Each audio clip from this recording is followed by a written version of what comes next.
Huepa, le quiero dar la bienvenida a Diaspórica, el podcast, un podcast que tiene el fin de darle una voz política a la diáspora puertorriqueña. Para mantenerse en contacto con nosotras, vaya a diasporicapr.podbean.com. También puede ir a los medios sociales de Diaspórica el podcast en Instagram y Facebook, y también puedes ir a Twitter en @pr_diaspórica. Y si usted quiere darle un apoyo a Diaspórica, usted puede dejarnos una reseña, hacer un comentario, pero si usted quiere dar un apoyo un poquito a otro nivel, usted puede ir a buymeacoffee.com/diasporicapr y usted nos puede comprar un chocolatito a $5 cada uno para tomarlos en nuestras noches donde editamos su podcast favorito. Y también estamos contentos en Diaspórica, el podcast, porque tenemos nuestro primer auspiciador, que se llama el Institute of Clinical Social Work, es el icsw.edu. Usted puede ir ahí si a usted le interesa cursar cursos en maestría en consejería o doctorado en trabajo social clínico con un enfoque en terapia psicodinámica. En el episodio de hoy vamos a hablar de un tema que nos preocupa mucho a los puertorriqueños cuando hablamos de la independencia de Puerto Rico. Y esa preocupación en el corazón de muchos puertorriqueños tiene que ver con qué vamos a hacer económicamente hablando con un Puerto Rico independiente. A través de las generaciones, creo que han habido una serie de discursos, unas narrativas de que si Puerto Rico es un país independiente, nos vamos a morir de hambre, no vamos a tener trabajo, vamos a ser un país económicamente atrasado. Entonces, para disipar un poco esos mitos, lo primero que les voy a pedir es que usted suspenda un poco todas esas ideas. Al final del podcast, tal vez usted puede seguir pensando igual, pero al menos durante esta hora yo quisiera que usted se imagine otro Puerto Rico posible.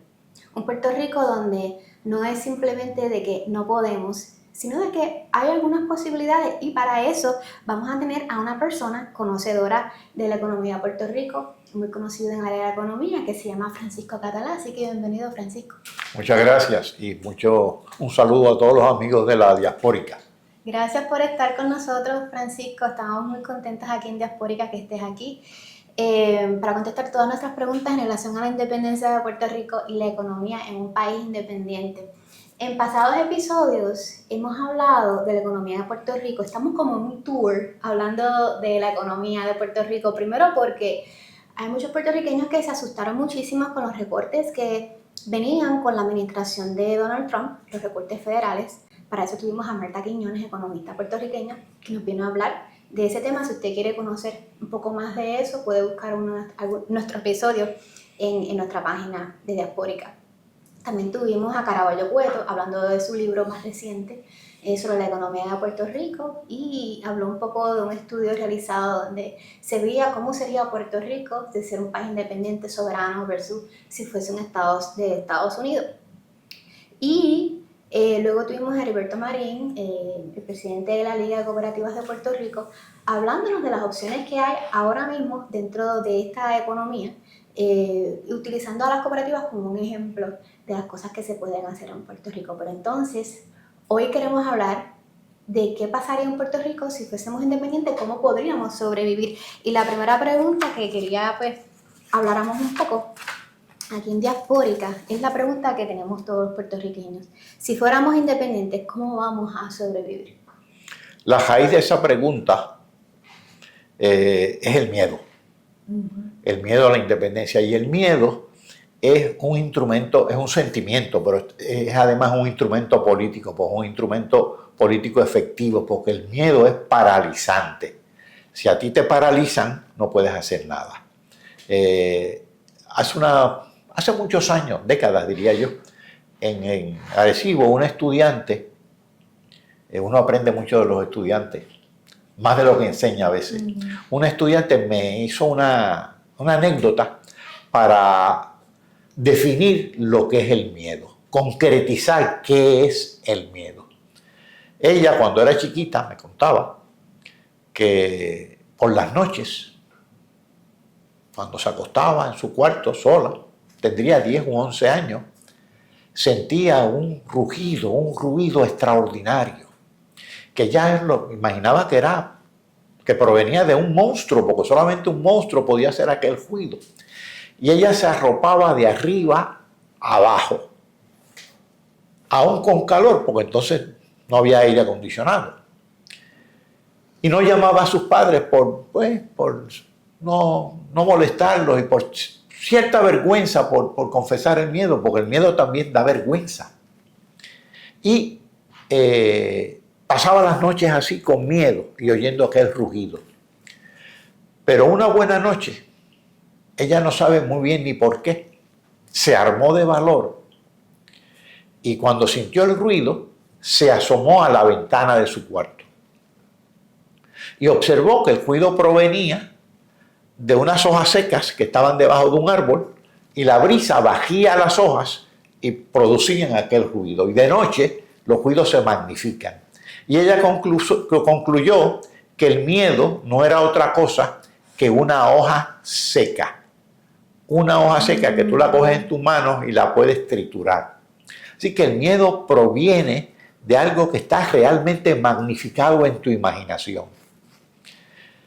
¿Qué hay que hacer en Puerto Rico para vencer el miedo? Lo que hizo esa niña, asomarse a la ventana. ¿Y qué vas a ver? Vas a ver un mundo ancho y ajeno de muchos países.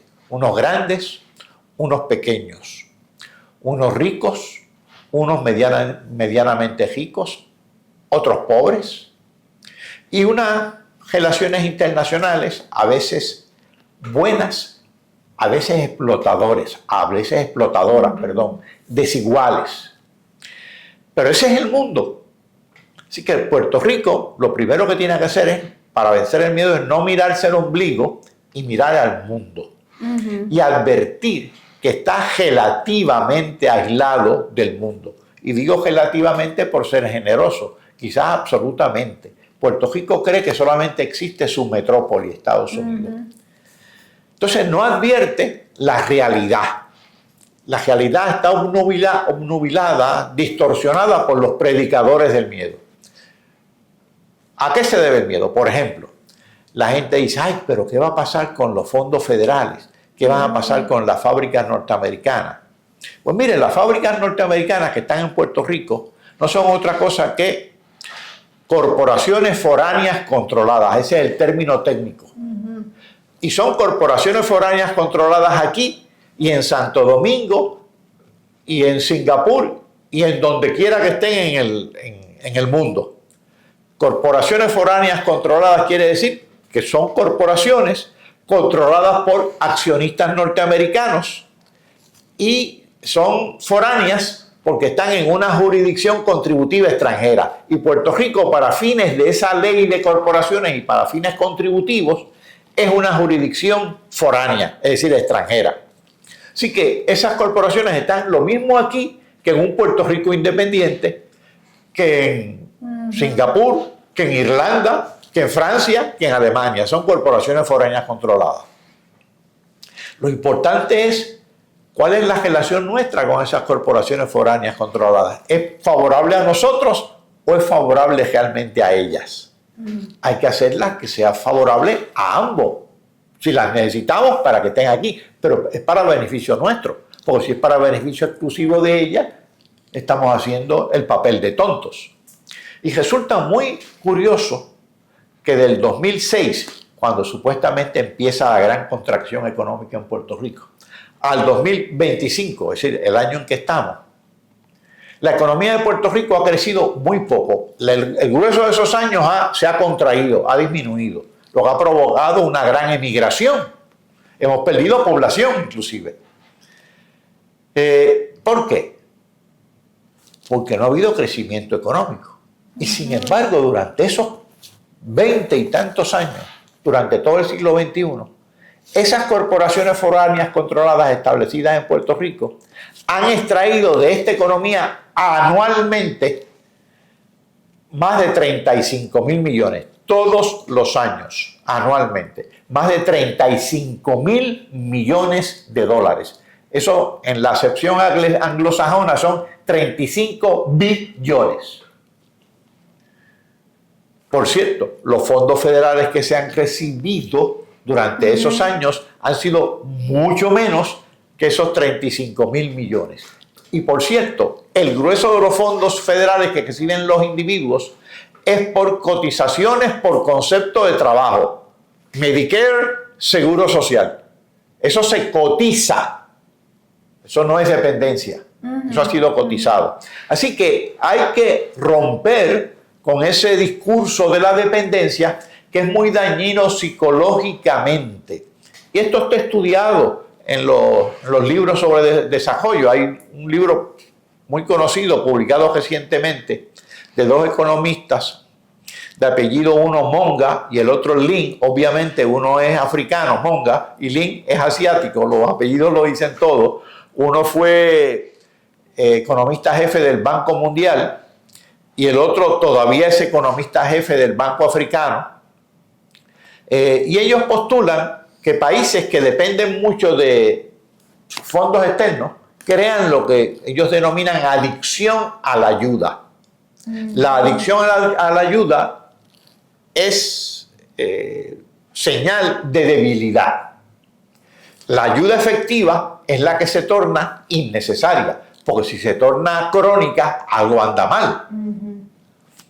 Porque la ayuda crónica no únicamente es señal de debilidad, sino que a su vez resulta debilitante. ¿Por qué le llaman a la adicción a la ayuda? Porque es el fenómeno del adicto a drogas. ¿Por qué es adicto a drogas? Por una debilidad. Y mientras más usa esa droga, más débil se torna. Pues bien, esta ayuda, que muchas de ellas no es tal, sino que son cotizaciones como es el Seguro Social, se ha predicado mucho en Puerto Rico y se cree que si esa ayuda desaparece, el país se resquebraja. Pues no es así. Primero, que mucha de esa ayuda no desaparece porque el Seguro Social no desaparece. De hecho, hay hasta un mecanismo de transición para transitar de un programa existente como el Seguro Social Federal a un Seguro Social Nacional, sin que los que actualmente son beneficiarios del Seguro Social Federal pierdan esos beneficios. Por otro lado, como te dije, las ganancias, dividendos e intereses que salen de la economía de Puerto Rico, es decir, que las repatrian esas corporaciones foráneas controladas, han ascendido a más de 35.000 millones anuales, que exceden esos fondos. Esas corporaciones foráneas, ¿se van si Puerto Rico es independiente? No, no necesariamente. O si nosotros queremos que se vayan, ya eso es otra cosa, pero no se van. ¿Por qué se van ahí? No cambia su estatus contributivo para nada, porque esas corporaciones foráneas controladas tienen el mismo trato contributivo de Estados Unidos aquí que en Singapur o que en Irlanda. Ahora, hay un problema. A pesar de que esas corporaciones llevan décadas aquí, antes eran las 936, Puerto Rico no se ha desarrollado. Puerto Rico ha sido fuente de emigrantes hacia Estados Unidos. Si la gente se va, no se va porque quiera irse, se va por necesidad económica. Y es que esas corporaciones son enclaves. Enclaves quiere decir que están aislados del resto de la economía. Prácticamente no están vinculados al resto de la economía. No le compran muchos servicios al resto de la economía, no le compran materia prima.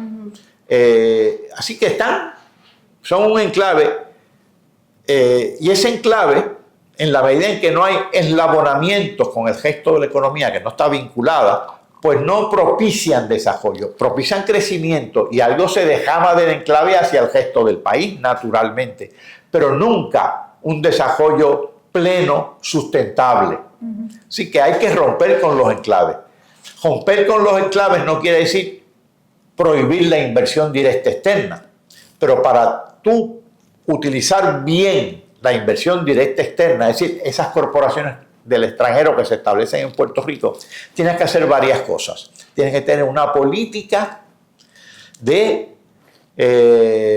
orientada al beneficio para el país. Uno, que cumplan con su responsabilidad social. Si obtienen ganancias aquí, que haya pago de contribuciones aquí, no onerosas, no confiscatorias, porque entonces se van, sino las que correspondan. Dos, tener una política de transferencia de tecnología. Tres, tener una política de diversificación de mercados. Es decir, si atraemos capital del exterior, que sea de distintos mercados, de distintos países, para vincularnos a esos países, tanto vía las importaciones como vía las exportaciones. Y eso es lo que no se ha hecho en Puerto Rico. La independencia es la condición necesaria para la interdependencia equilibrada, para una interdependencia sana con el mundo, que incluye América Latina, Europa, Asia y claro que sí, al mercado norteamericano, porque tampoco vamos a ser tan tontos de prescindir de ese mercado. Así que la condición necesaria es la interdependencia equilibrada. Eso el pueblo lo conoce intuitivamente cuando dice no pongas todos los huevos en una misma canasta. Y Puerto Rico, el mejor ha sido poner todos los huevos en una misma canasta. Estados Unidos, inversión directa externa de Estados Unidos y un enclave. Y fíjate que hasta en los enclaves ha habido poca diversificación. En una época era un enclave agrícola, cañero, monocultivo. Eso es muy poco diversificado. Luego, el enclave de las petroquímicas. Y posteriormente y actualmente todavía el enclave de las farmacéuticas. No, tiene que ser más diversificado. Por eso es que hay que diversificar la fuente de las inversiones, así como la fuente de las exportaciones e importaciones. Y además hay que fomentar la formación de empresas puertorriqueñas. Y hablando un poco de todos estos datos que nos estás dando, uno es que es importante que no solamente la relación con Estados Unidos de las compañías que traen aquí no sea solamente beneficiando a Estados Unidos, sino a Puerto Rico. Sí, generan empleo, que por cierto no ha sido tanto como dicen. Es un empleo bien remunerado, pero es en un enclave bien remunerado. En la actualidad, esas empresas, todas esas empresas, 60.000 o 70.000 empleos. En Puerto Rico hay 1.100.000 empleos. Llegaron a tener más de 100.000 empleos cuando los fondos cuando la sección 936, pero eso luego bajó. Pero ni aún en su época de oro, la nómina de esas empresas superó los 4.000 millones de dólares. En el gobierno, para la época de las 936, el empleo en el gobierno la nómina sumaba 8.000 millones de dólares. Así que eso te dramatiza que nunca fue una gran nómina, pero se exagera mucho. Y claro, la gente que trabajaba en esos empleos de esas farmacéuticas o de esas empresas, no todas son farmacéuticas naturalmente, eran bien remunerados, tenían buenos beneficios marginales. Así que también servían para propagar la idea de que eso era jauja, pero eran relativamente pocos. No se trata de prescindir de esos empleos, pero se trata de ir multiplicando la diversificación, ir generando el capital externo. También se puede utilizar para movilizar recursos internos, para movilizar empresas de capital local. Pero si la formación de enclaves está por definición aislada del resto de la economía, no vas a fomentar esas nuevas empresas, esa formación de nuevos empleos. Fíjate que el contraste generalmente se hace de Puerto Rico y de algunos países de América Latina que siguieron políticas análogas con los países asiáticos. Los países asiáticos aprobaron o apoyaron inversión directa externa como Puerto Rico, sí, pero le exigían más responsabilidad social. Inclusive estipulaban unos indicadores. No, mire, usted se va a establecer aquí, pero yo quiero fomentar la exportación a tales y a tales países. Así que usted vamos a ver si exporta a tales y cuáles países. Sí, se va a establecer aquí, pero yo quiero que se vincule a estas empresas que yo tengo aquí. Entonces formaban una especie de sinergia con el gesto de las empresas del país. Hoy día, pues el grueso de las empresas de Singapur, por ejemplo, que se independizó a principios de la década del 60, son propiedad de residentes de Singapur. ¿Quiere decir que ha prescindido de la inversión directa externa? No, pero relativamente ha ganado más peso otro tipo de inversión.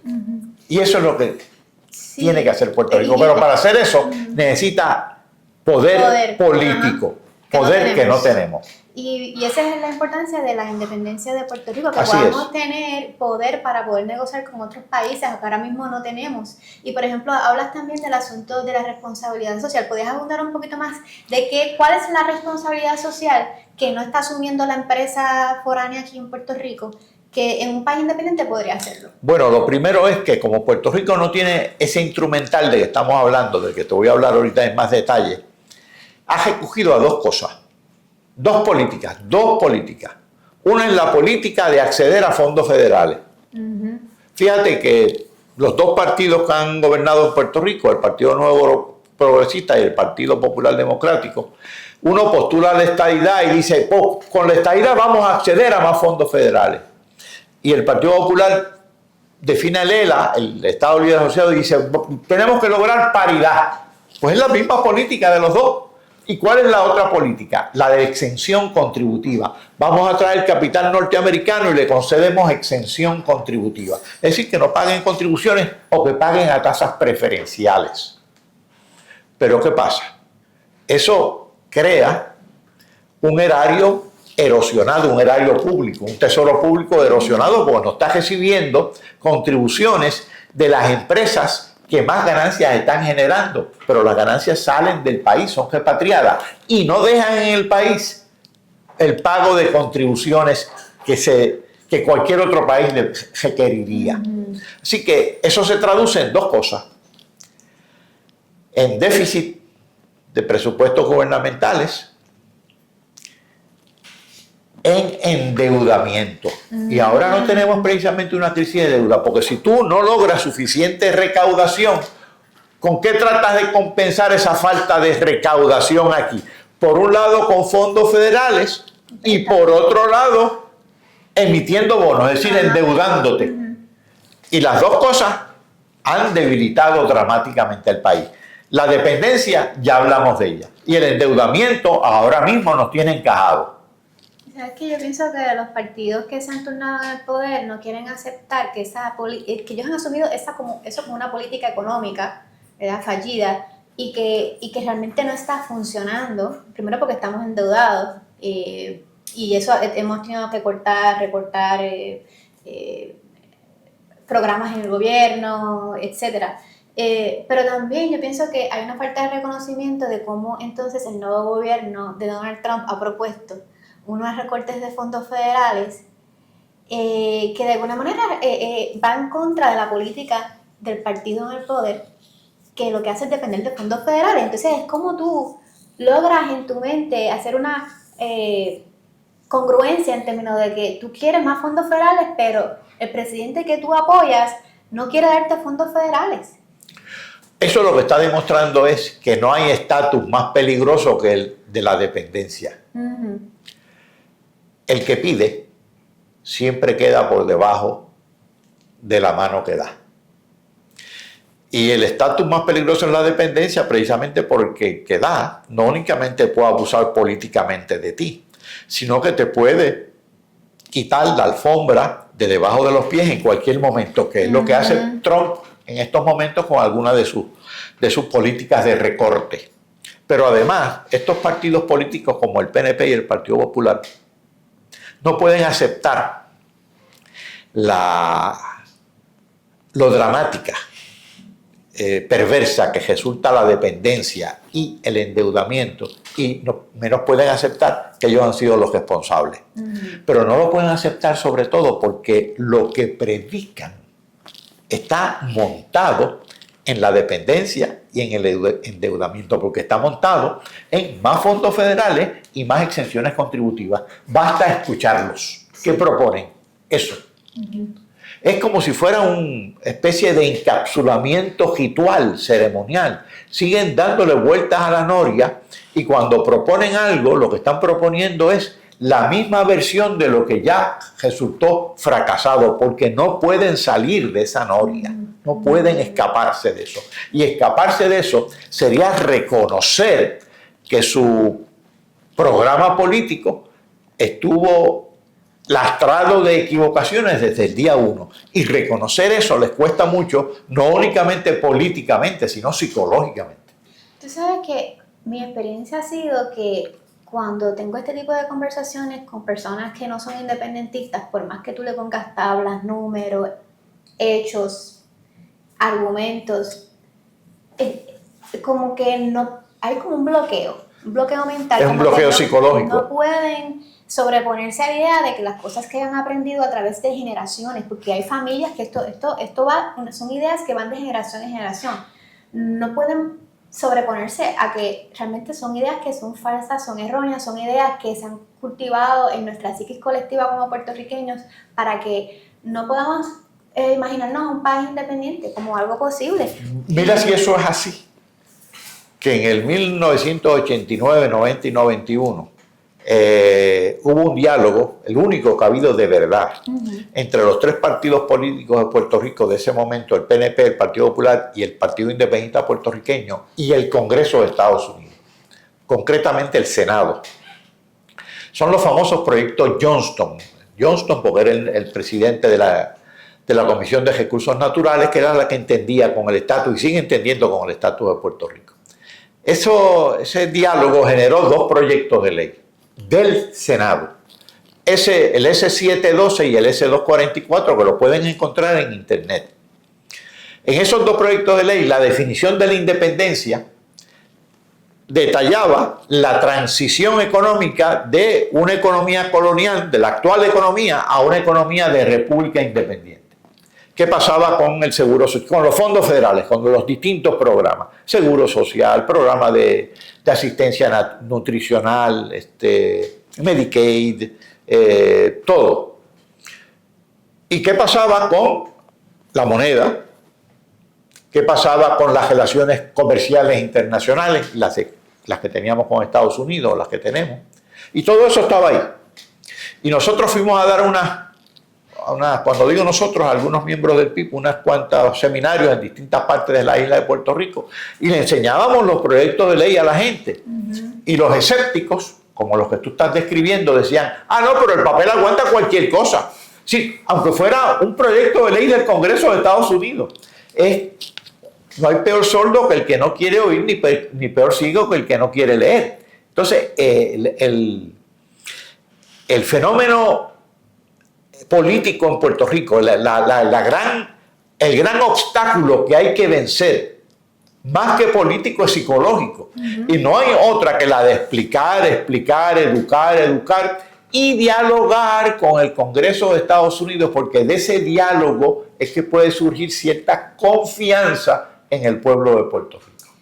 Pero esa situación psicológica con la que batallamos los puertorriqueños, pienso que tiene que ver con esta dinámica del imperio y la colonia, donde el imperio se posiciona como el que lo sabe todo, como que tiene todo el conocimiento, las destrezas, y pone al colonizado como incapaz de dirigir su destino. Entonces, para que nosotros lleguemos al punto de pensar que nosotros somos incapaces, tiene que haber en buen puertorriqueño un juego con la mente, tiene que habernos jugado con la mente como país. Y hay una cita de un estudio que se hizo sobre la mentalidad colonial en la Universidad de Arizona por parte de Cristal Capielo, que como que encapsula esto y que quería leerle la cita. Y la cita dice: aunque la colonización se entiende principalmente como un proceso político, económico y militar, la dinámica de la colonización siempre se basa en la explotación cultural y psicológica para primero establecer y luego mantener el dominio político y económico. Esto es una cita de Riestra Fernández. Así que tiene que haber un proceso de manipulación mental y control del puertorriqueño, y también eso se hace para luego entonces poder controlar la cuestión económica y política. Eso es así. Mira, si uno fuera a resumir la historia del mundo, piénsalo bien. ¿Qué ha sido la historia del mundo? Por un lado, esfuerzos colonizadores. España, Gran Bretaña,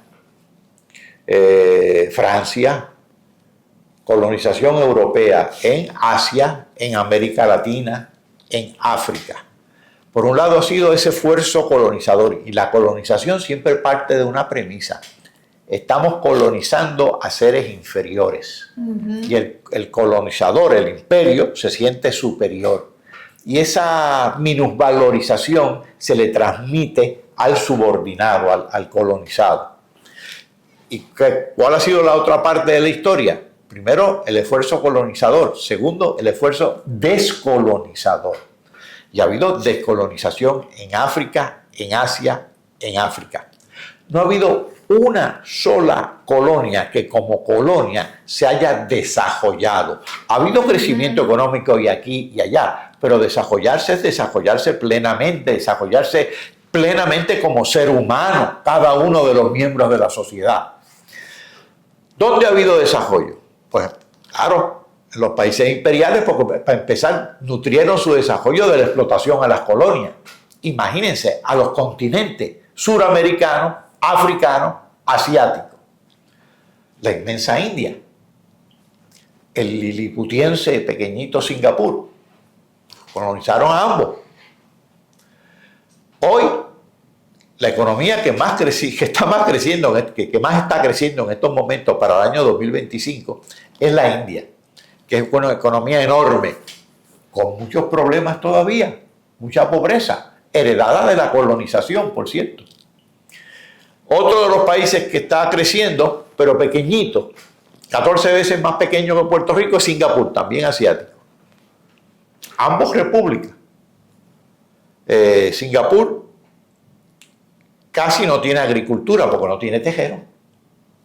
¿Cómo garantiza su seguridad alimentaria? Estableciendo tratados con otros países que tienen agricultura.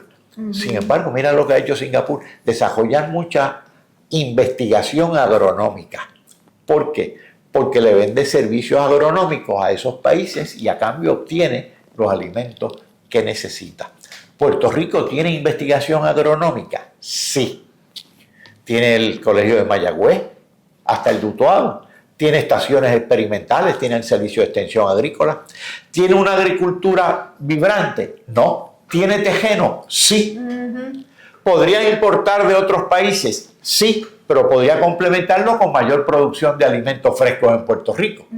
¿Podría tener una gran industria agroalimentaria? Sí. ¿Una gran industria de procesamiento de alimentos? Sí. Ha tenido los laboratorios. Inclusive Goya, que no está aquí todavía, pero está sobre todo en otros países, se desarrolló aquí.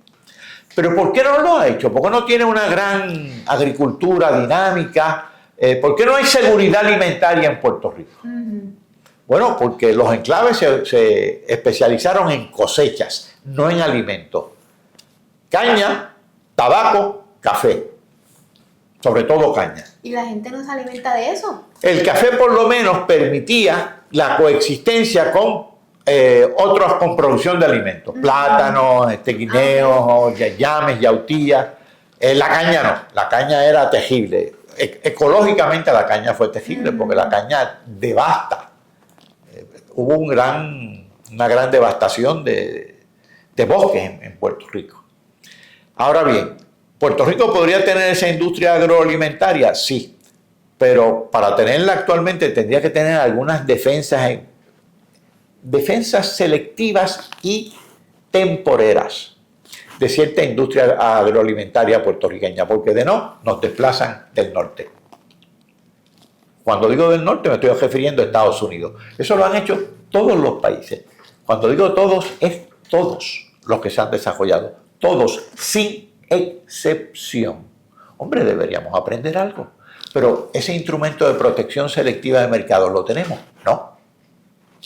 Porque no somos un país independiente. Porque no somos un país independiente. El sistema aduanero que existe en Estados Unidos es el que existe en Puerto Rico. Nosotros no tenemos ninguno. Nadie nos protege. Sí, nadie nos protege. Aquí está protegido está protegido en función de los intereses de Estados Unidos, no en función de los intereses nuestros.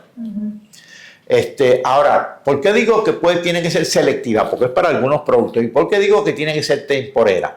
Porque tampoco se trata de proteger ineficiencia.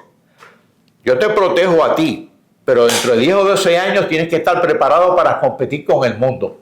Así ha hecho Singapur.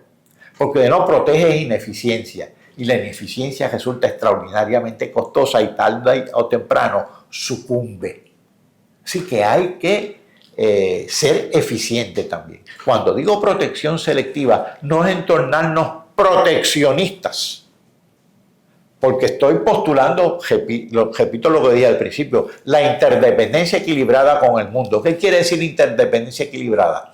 Muchos mercados de exportación y de importación, no uno solo, no pongas todos los huevos en una misma canasta. Yo escuché hace unos días un discurso de parte del primer ministro de Singapur que me llamó la atención. Estaba dándole un discurso al pueblo, fue un mensaje especial al pueblo de Singapur, diciéndole, caramba, la política de Estados Unidos de Trump, proteccionista, elevando los aranceles, lo que ya llaman tarifas, son aranceles, tarifas arancelarias, que son realmente impuestos a las importaciones. Pues nos va a perjudicar, sí, pero no tanto, porque el mercado que nosotros tenemos con Estados Unidos es de un 15 a un 20%, porque tenemos 15 o 20% con China, 15 o 20% con Europa, 15 o 20% con Malasia y esto. Está diversificado. Si no estuviera diversificado, si dependieran de un solo mercado, pues estarían mal. Un país, sobre todo si es un país de escala pequeña, su viabilidad depende de la integración al mundo, de la interdependencia con el mundo.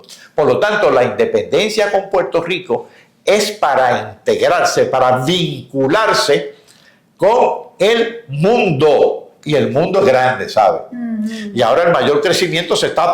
¿Y con qué ese mundo? Ese mundo incluye Estados Unidos, América Latina, China y la India. China y la India tienen entre los dos más de 3.000 millones de habitantes, 1.500 millones uno y 1.500 millones el otro, mal contados, ¿no? Más de 3.000 millones.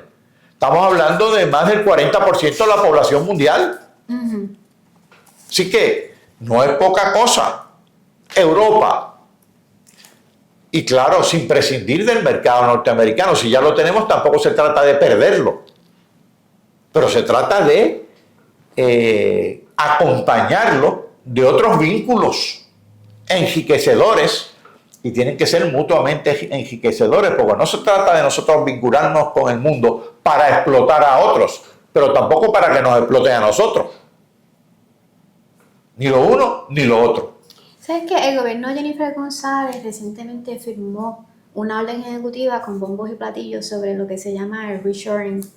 Ella, al yo leer con detenimiento lo que significaba el reshoring, entendí que implicaba aprovechar la política del gobierno de Trump de los aranceles, de imponer impuestos a las compañías foráneas y priorizar a las compañías estadounidenses. Pues entonces ella dice, pues vamos a traer a esas compañías a Puerto Rico, siendo territorio estadounidense. Y pues me preguntaba, cuando leía esta noticia, si esto no es más de lo mismo, de lo que se ha hecho en el pasado, o si es algo innovador, porque se llama reshoring, o sea, tiene una terminología y todo en inglés que suena como que fancy, ¿verdad? ¿Esto es más de lo mismo o es una oportunidad innovadora? El reshoring, y a veces también lo acompañan por lo que ellos llaman los americanos, nearshoring, parte de un gran temor que tiene Estados Unidos, porque muchas de sus empresas pues, han establecido grandes fábricas en otras partes del mundo, sobre todo en China. Entonces, como tienen esa paranoia con Asia, pues quieren atraer nuevamente esas empresas al mercado norteamericano y le ponen aranceles. Lo que encierra una gran contradicción de parte del presidente Trump, pero el presidente Trump tiene innumerables contradicciones. Pero déjame citar esta nada más. Vamos a hacer caso omiso de otras, porque de no se consume este programa y muchos más. Trump ha dicho que los aranceles le permiten, como son un impuesto, le permiten reducir las contribuciones a los norteamericanos. Espérate, la contribución sobre ingresos, dice él. Sobre todo a las corporaciones, a los más ricos, a los mega ricos, a los Elon Musk. Pero eso quiere decir que vas a seguir importando, porque si no importas, no vas a recaudar arancel. Así que ahí hay una gran contradicción. Y si dejas de importar, no vas a recibir los aranceles, por lo tanto, vas a sacrificar el fisco. Así que está enredado en una gran contradicción. Pero por cierto, esos aranceles, aunque te quiten la contribución sobre ingresos, lo termina pagando el pueblo, el importador. Y en última instancia el consumidor norteamericano. Y nosotros también, por estar en ese mismo mercado. Así que ahí hay una gran contradicción. Yo me temo que esa política no va a tener el éxito que Trump anticipa. Y no me lo temo yo, lo están diciendo muchos economistas norteamericanos. Pero aun si lo tuviera, el atraer esas empresas aquí a Puerto Rico, aprovechándonos de la coyuntura del... ¿cómo se llama eso? Reshoring. El reshoring. Allá los gringos que entienden esas cosas. El reshoring. Pues sería más de lo mismo, porque sería atraer una empresa al enclave que farmacéutico de aquí. Sería más de lo mismo. Marginalmente no digo que no tenga un beneficio porque crea unos empleos de una gente que se beneficia, pero para el desarrollo del país de mediano y largo plazo, no. Eso si estuviera acompañado de una buena política de diversificación económica, de búsqueda de otros mercados, pero que no podemos, ya sería otro cantar. Pero dicho como lo dijo la gobernadora, es más de lo mismo. Por cierto, ahí dramatiza la coincidencia que tiene con el Partido Popular, que dicen distinguirse tanto o diferenciarse tanto. Pues mira, son como dos cabezas del mismo monstruo. ¿Sabes qué? Yo estuve en una presentación que hizo usted sobre la economía de Puerto Rico y usted compartió un dato que a mí como puertorriqueña me infló el corazón. Y era sobre quién era el sector que generaba más empleos en Puerto Rico, que quiero que me conteste la pregunta, pero para mí es importante que hablemos de esto en el contexto de que queremos saber cómo vamos a sobrevivir si somos un país independiente. Pero yo pienso que nosotros tenemos las capacidades, tenemos los talentos, tenemos las maneras de hacerlo, ya lo estamos haciendo, pero yo siento que a veces como que no lo queremos ver. Y entonces cuando usted nos dijo a nosotros quién era el sector que genera más empleo en Puerto Rico, y yo quiero que usted comparta eso con el público. Está bien. Te voy a contestar esa pregunta en dos secciones. Si tú ves las estadísticas oficiales de Puerto Rico y ves el empleo, en Puerto Rico pues el empleo total son como 1.100.000 personas, más o menos, empleadas. La tasa de participación en nuestro mercado es baja, es decir, de las personas que tienen 16 años o más capaces de trabajar, hay 1.500.000 personas que no están en el mercado de empleo. Están 1.100.000. Eso quiere decir que la tasa de participación laboral en Puerto Rico es de poco más del 40%. En otros países es el 60, el 70. En Singapur debe ser el 70, en Costa Rica 65, en Estados Unidos debe estar por encima del 60. Sean países grandes o pequeños, nuestra tasa de participación laboral es probablemente, si no la más baja, una de las más bajas del mundo. Pero dejando eso a un lado, de los que están empleados, ¿cuál es esa gente? ¿Dónde está empleada? Si tú buscas las estadísticas oficiales, vas a encontrar que donde más empleos hay es en el comercio. Tanto en mayorista, pero sobre todo comercio al detalle. ¿Sí? Las tiendas. Las que venden ropa, zapatos, cosas así, comida. Ahí están las megatiendas, están las pequeñas tiendas, está bien ahí. Luego, claro, el gobierno, que se ha reducido notablemente el empleo en el gobierno, pero el gobierno, esos que te dije, el sector comercial, más de 200.000. En el gobierno se aproximan los 200.000 si incluimos gobierno central, corporaciones públicas, municipios y empleados federales, que hay como 20.000. Empleados federales subió un poco en los últimos años debido a FEMA, debido a los huracanes. No es que deseemos huracanes todos los años, ¿verdad? Pues ahí ese sería el segundo. Tercero, la manufactura. Poco más de 100.000, 100 y pico mil. Y entonces vienen toda una serie de servicios. Ya te mencioné los servicios comerciales, pero vienen toda una serie de servicios como son servicios de transportación, servicios de comunicación, servicios legales, servicios educativos, pues, toda una serie de servicios. Ahora, cuando tú buscas qué tipo de empresa es la que genera esos empleos, te va a sorprender lo siguiente, que más de 500.000 de esos empleos están generados por pequeñas y medianas empresas puertorriqueñas. Tú empiezas a hablar de servicios y de ventas, pues que empiezas a empecar un montón de tenduchos. Ve por las calles de San Juan, de aquí de Río Piedra, estamos cerca de Río Piedra, ve por las avenidas, la Piñero, la Roosevelt, vas a encontrar un montón de cajos estacionados en las aceras, por cierto, interrumpiendo el paso de los peatones, y un montón de negocios. El grueso de esos negocios son negocios de puertorriqueños. Puede haber barberías, puede haber beauty parlors, puede haber mecánico, talabartería, mecánico, aires acondicionados, hay de todo. Están los famosos chinchojos obviamente de negocios de alimentos y de bebidas. Hay un montón. Hay inclusive pequeñas fábricas de plásticos en la manufactura. Así que hay hay un montón de autoempleados, médicos, abogados, contables. Tú empiezas a sumar todas esas microempresas, pequeñas y medianas empresas y llegas como a 500,000. Eso es extraordinario. Yo tuve un profesor hace muchos años en Georgetown, era de Eslovenia. Por cierto, una república joven, de las viejas repúblicas de Yugoslavia que se independizó. Está muy bien, tiene muy buenos ingresos per cápita y comercia mucho con Europa.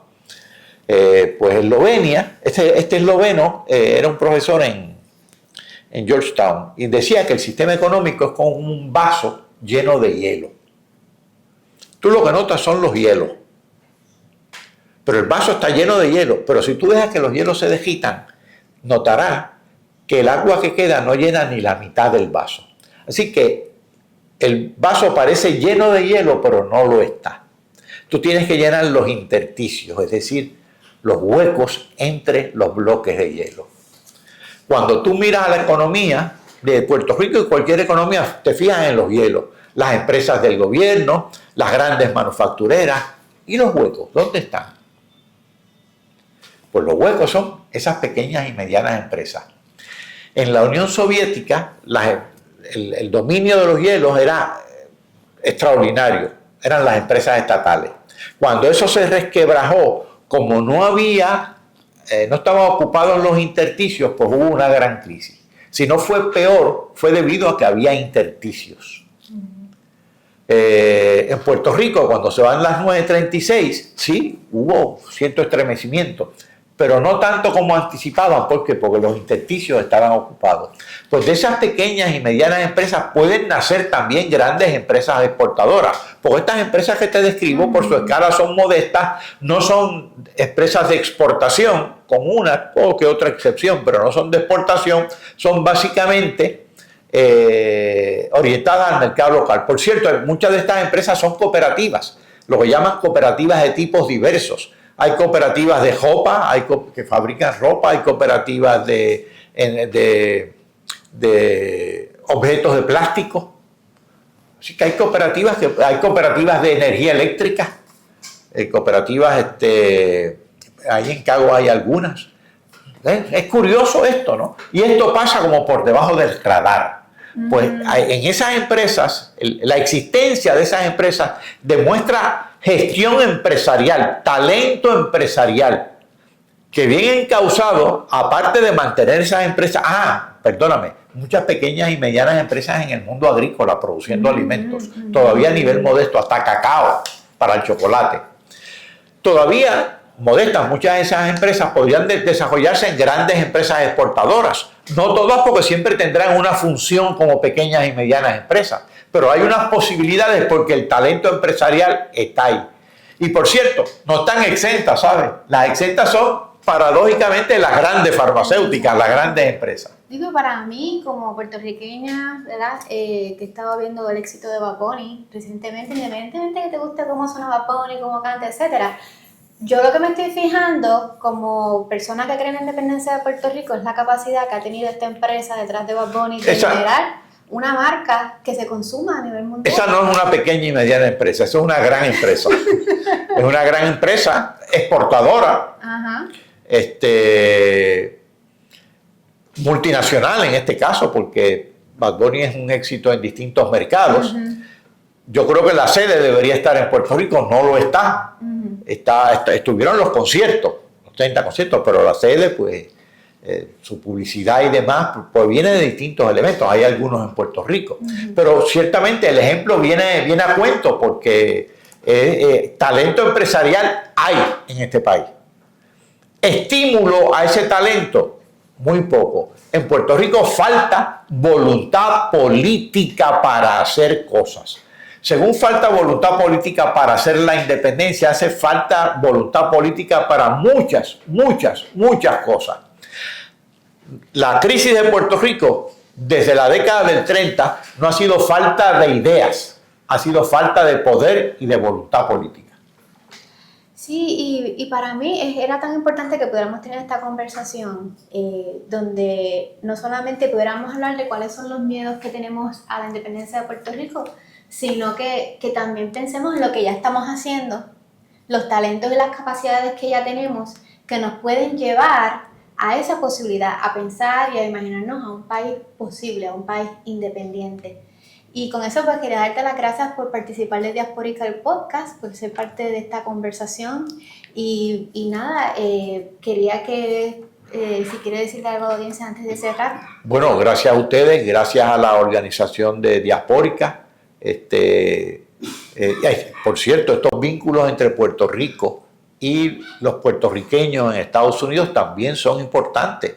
Son importantes para mantener los vínculos culturales, los vínculos económicos y también para cultivar esa interdependencia equilibrada con el mundo que postulamos desde el principio y que es la raíz, la razón de ser de la independencia. La independencia es para la interdependencia equilibrada, pero es la condición necesaria para lograr esa interdependencia. No dependencia, no aislamiento, sino interdependencia. Y tengo que decir que yo tengo la manera de saber de dónde nos escuchan, y no solamente nos escuchan de Estados Unidos, sino de muchas partes del mundo. Eso es importante. Y es importante saber que hay puertorriqueños en otros lugares que se han tenido que ir y que están progresando y están haciendo patria desde otro lugar, y quiero darles las gracias por sintonizar a Diaspórica, el podcast, y por escucharnos en todos estos últimos 2 años. Y quiero citar una paradoja porque dramatiza toda. Es paradójico que Singapur, que está allá en el Pacífico, tenga más comercio con los países del Caribe que Puerto Rico, que está bañado por el Mar Caribe. Eso es paradójico. Eso nos debería dar vergüenza, pero no tenemos que sentir vergüenza, es que la explicación es política. Exacto. Así que si usted no creía en la independencia de Puerto Rico, este podcast era para que pensara un poquito más en ella, en la posibilidad que seamos un país independiente. Así que gracias a todos y a todas por escucharnos y nos vemos pronto. Y este episodio ha sido posible al Instituto Técnico de Trabajo Social. Vaya a su página web icsw.edu para saber más sobre sus programas graduados de consejería y doctorado en trabajo social enfocado en la teoría psicodinámica. Muchas gracias.